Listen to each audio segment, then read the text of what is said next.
Bismillahirrahmanirrahim. Assalamualaikum warahmatullahi wabarakatuh. Oke, teman-teman, kita hari ini mau diskusi gitu dan seperti biasa dari kemarin kita akan berdiskusi tentang hukum. Tapi hari ini kita mungkin sedikit berbeda karena kemarin kita membahas tentang hukum positif yang sudah berjalan.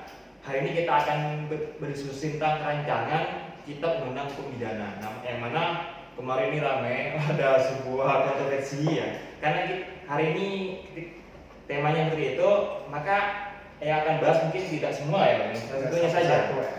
Ya, itu pada pasal 278 yang menurut saya ini ada sedikit pembaruan memang dari hukum Indonesia, karena sebelumnya di sini untuk unggas yang katakanlah melanggar pekarangan orang lain itu tidak ada di dalam KUHP yang sekarang yang masih berlaku. Tapi di dalam RKUHP ini diatur secara jelas bahwasanya setiap orang yang membiarkan unggasnya atau ternaknya berjalan di kebun atau tanah yang ditaburi benih atau tanaman milik orang lain dipidana dengan pidana paling banyak kategori 2. Saya baca tadi di kategori 2 ini berapa? Ada nominal yaitu sebanyak 10 juta rupiah. 10 juta. Cukup banyak, jadi kayaknya ini kalau ini terjadi bisa saja dijadikan bisnis ya. Jadi memang ada beberapa pasal ya Mas Oos di rancangan KUHP kita ya, yang sedang dibahas ya, dan sampai sekarang masih belum selesai ya. Yang kita sebut agak kontroversi begitu ya. Tapi ada keunikan-keunikan tersendiri Mas Oos ya. Seperti salah satunya tadi nih di pasal 278 ya. Tentang pembiaran unggas karena ini penting diketahui karena hampir masyarakat kita ini adalah masyarakat petani Mas Oos yang punya unggas. Perlu diketahui di rancangan KUHP yang baru ini unggas yang kita pelihara itu harus dijaga baik-baik, jangan sampai kemudian dibiarkan kemudian masuk ke tanah di mana sudah disiapkan untuk ditanam atau sudah ditanam di situ Mas Oos ya. Karena bisa dikenakan pasal 278 ini ya. Jadi akan dikenakan sanksi kategori 2 ya. Kategori 2 itu sebesar 10 juta. Nah, ini menurut saya unik dan ini mungkin bisa menjadi kontroversi ya.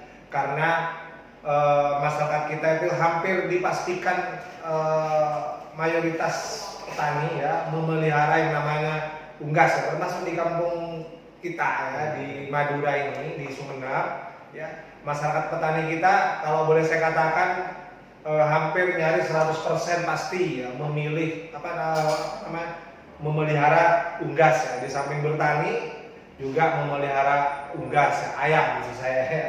Teman-teman saya juga sama memelihara ayam dan ayam itu tidak mungkin selamanya dikurung ya di kandang terus ya, dimungkinkan juga dilepas. Pada saat dilepas itulah ada kekhawatiran bisa bermain ke tanahnya orang yang sudah ditanami benih di situ atau sudah dipersiapkan untuk ditanami ya. Nah, mungkin ada yang bertanya kok sampai sebegitunya itu diatur di KUHP ya. Yang ini levelnya itu undang-undang Mas Oos ya. Levelnya undang-undang. Kenapa kok tidak diatur di level yang paling bawah saja ya? Ya. Nah, kalau menurut saya sih penting juga ini dipikirkan Mas Oos ya. Kenapa harus diatur sampai di KUHP yang itu levelnya undang-undang? Nanti kan repot ya kalau misalnya ini sampai semuanya diurus sampai ke bawah, karena mayoritas petani kita itu di seluruh desa, di pelosok-pelosok itu hampir semuanya pelihara unggas ya. Banyak hal yang harus disiapkan untuk menegakkan masalah ini ya. Siapa nanti yang kecuali ini mungkin dimasukkan ke delik aduan misalnya, kemungkinan ini seandainya ini nanti disahkan mungkin ini masuk delik aduan Mas ya. Jadi harus ada pihak yang mengadukan. Karena kalau tidak, kalau menjadi delik umum nggak mungkin ya polisi kita itu kemudian mengawasi sampai ke desa-desa ke pelosok ya kan. Nah ini saya kira menjadi catatan ya. Tapi sekali lagi kita perlu tahu bahwa ada pasal tentang itu di rancangan KUHP kita yang baru ini Mas Os ya. Ya, berbicara tentang unggas, Mas. Ini kan unggas tidak hanya ayam saja ya, bisa saja itik, unsur burung itu adalah unggas. Ya. Tapi kita tarik ke dalam Bangsa Perdata, saya pernah membaca, maaf saya nggak kurang hafal ya pasalnya, bahwasanya setiap orang yang mempunyai peliharaan bermusuh ayam atau unggas itu, dia itu berhak bertanggung jawab atas yang dia miliki, benar? Bisa? Iya betul. Jadi di BW saja itu juga diatur di Nah, itu sudah berlaku di KUHP Perdata ya? sudah berlaku ya. Cuman ini kan ranahnya perdata ya. Jadi pihak yang dirugikan bisa menggugat secara perdata. Iya. Tapi ini masuk di KUHP yang itu berarti masuk ke ranah pidana. Ya, jadi bergeser dari yang awalnya perdata diatur di BW ya. Yang itu ujung-ujungnya nanti ganti rugi kalau memang terbukti ada pihak yang dirugikan gara-gara unggas itu dibiarkan ya. Atau peliharaan yang lain dibiarkan. Tapi ini tiba-tiba masuk di pasal KUHP yang itu berarti bergeser ke pidana Mas Os ya. Sehingga ada denda sebesar itu ya. Nggak main-main loh ya. Jadi dendanya sampai 10 juta ya. Nah, sementara harga ayam yang kita beli itu semahal-mahalnya ayam ya, mungkin tidak sampai harga 10 juta ya. Kayak teman-teman saya aja yang suka aduan tuh yang suka aduan ayam ya, itu beli ayam itu jarang lah saya dengar itu sampai bernilai segitu ya. Tapi sekali lagi kalau itu dibiarkan itu bisa dikenakan sanksi pidana kategori 2 ya, 10 juta rupiah, coba bayangkan ya. Ini jadi catatan menurut saya ya. Terus ada pasal-pasal yang menarik lagi Mas Os, berikutnya di pasal 278, di pasal 279 itu Ya. yang unik mungkin Mas Os bisa dibacakan Mas Os ya. Ya. Saya perhatikan itu diikuti oleh pasal-pasal berikutnya yang itu menurut saya unik juga ya, untuk kita ketahui ya. Dan kita perlu tahu gitu loh lebih awal ya sebelum ini nanti benar-benar disahkan gitu. Silakan Mas Os dibaca Mas Os. Di pasal 29 ayat 1 itu, setiap orang yang membiarkan ternaknya berjalan di kebun, di tanah, perumputan, tanah yang ditaburi benih atau penanaman, atau tanah yang disiapkan untuk ditaburi benih atau ditanami, dipidana dengan pidana denda paling banyak kategori 2 10 juta yang 10 juta. Terus lanjut di ayat 2-nya itu, ternak sebagai mereka maksud pada ayat 1 dapat dirampas untuk negara. Nah ini kayak apa ya? Jadi apa negara mau pelihara ternak ini atau gimana ini? Ya ini yang menurut saya tadi unik Mas Os ya. Jadi di pasal di ayat 2 ya, pasal 279 ya, di pasal 279 ayat 2-nya. Jadi ternak yang tadi dibiarkan itu bisa dirampas oleh negara. Coba bayangkan ya, kalau misalnya ini benar-benar diberlakukan Mas Os, ya betapa nanti negara harus bersiap-siap ya untuk memiliki kandang sendiri ya. Khusus ternak-ternak atau unggas yang dirampas itu ya. Kemudian bagaimana teknisnya ya, ini kan harus diatur juga Iya, ya, teknis merampasnya, kemudian ini nanti ditempatkan di mana ya kan. Ini kan banyak hal yang harus kita siapkan. Hanya satu pasal loh ya. Mempersiapkan satu pasal ini saja betapa repotnya negara menurut saya ya. Makanya menurut saya ini tidak perlu sampai diatur dalam KUHP yang levelnya undang-undang Mas Os ya. Mungkin ini bisa diatur di level yang paling rendah lah, misalnya ya di tingkat desa ya, misalnya di tingkat paling tinggi lah di daerah ya, di Perda misalnya ya, kalau memang mau sibuk-sibuk ngurusin ini gitu. Ya, menurut saya ya. Tapi menurut saya ini terlalu remeh ya kalau misalnya sampai diatur di tingkat atau level undang-undang gitu Mas Os. Karena itu berlaku nasional ya. Ya, gitu. Ya. Terus Mas Os ada yang terakhir yang menarik mungkin sebelum ditutup untuk satu pasal saja gitu. Karena kita Mas Os, jadi kita membahasnya satu-satu saja ya. Ya, oke. Lanjut di 280 RKUHP. Nah, ini berbeda ya. Tadi kan ini berbicara tentang unggasnya, ini berbicara tentang orangnya. Setiap orang dapat dipidana yang misalkan dia itu berjalan atau kendaraan di atas tanah pembenihan, penanaman atau yang disiapkan untuk itu yang merupakan milik orang lain atau tanpa hak berjalan atau berkendaraan di atas tanah yang oleh pemiliknya dilarang masuk atau sudah diberi larangan masuk dengan jelas. Nah ini kayak ini misalkan di kampung-kampung, mungkin di kampung itu kan kadang sudah dikasih palang, tapi dia tetap maksa masuk karena mungkin lebih apa ya, lebih gampang atau lebih alternatif gitu. Ya ini saya kira terjadi di tempat lain juga Pak Sos ya.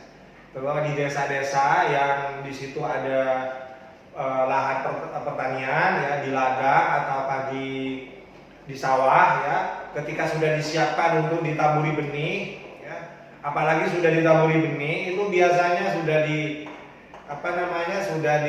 dibuat ya, batas-batas ya, yang sekiranya tidak bisa diganggu ya, oleh unggas, termasuk oleh orang lain yang mungkin khawatir masuk ya, atau mencoba untuk menjadikannya sebagai alternatif jalan ya. Ya betul, di kampung saya juga terjadi begitu. Walaupun sudah dipagari ya, dikasih tanda tidak boleh masuk karena baru ditanamin ya, tapi ada banyak ternyata yang masih mengabaikan itu ya.